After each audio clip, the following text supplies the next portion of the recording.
As Ukraine is approaching the third-year anniversary of Russia's full-scale invasion, a dramatic shift in U.S. policy under President Donald Trump has sent a wave of uncertainty through Kyiv and among Ukraine's European allies.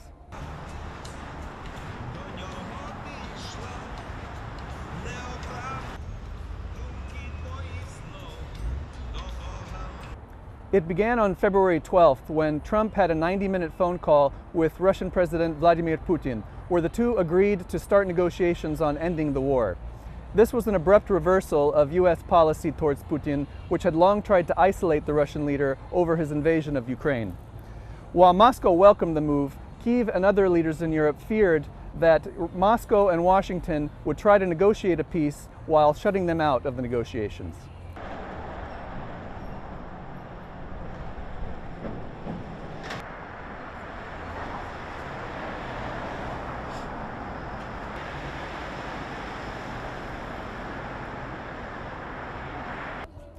U.S. Defense Secretary Pete Hegseth further unsettled Ukraine by dismissing its desires to join the NATO military alliance and suggesting it would have to give up on its hopes of reclaiming territory lost during the war.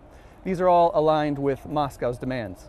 Kyiv has long advocated for joining NATO or a similar security construction to ensure against further Russian aggression.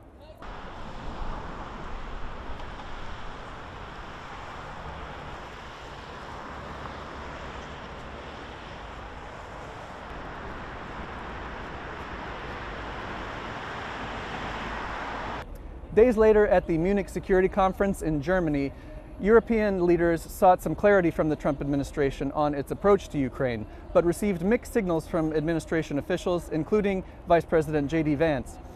Zelensky said that he required security guarantees from the U.S. to deter future Russian aggression, and said that he would not go into a deal proposed by the U.S. by which it would acquire Ukrainian rare earth minerals unless he had specific security guarantees in place.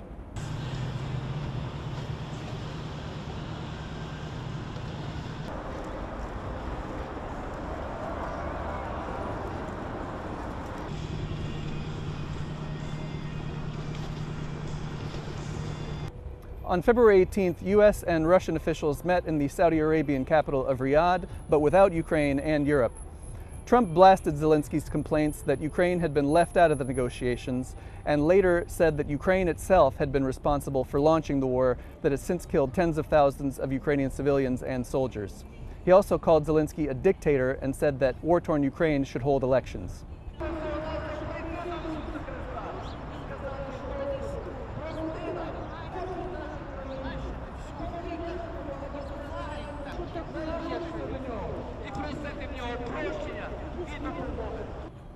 Trump's comments fueled further tensions, with Zelensky suggesting that Trump had been duped by, quote, Russian disinformation.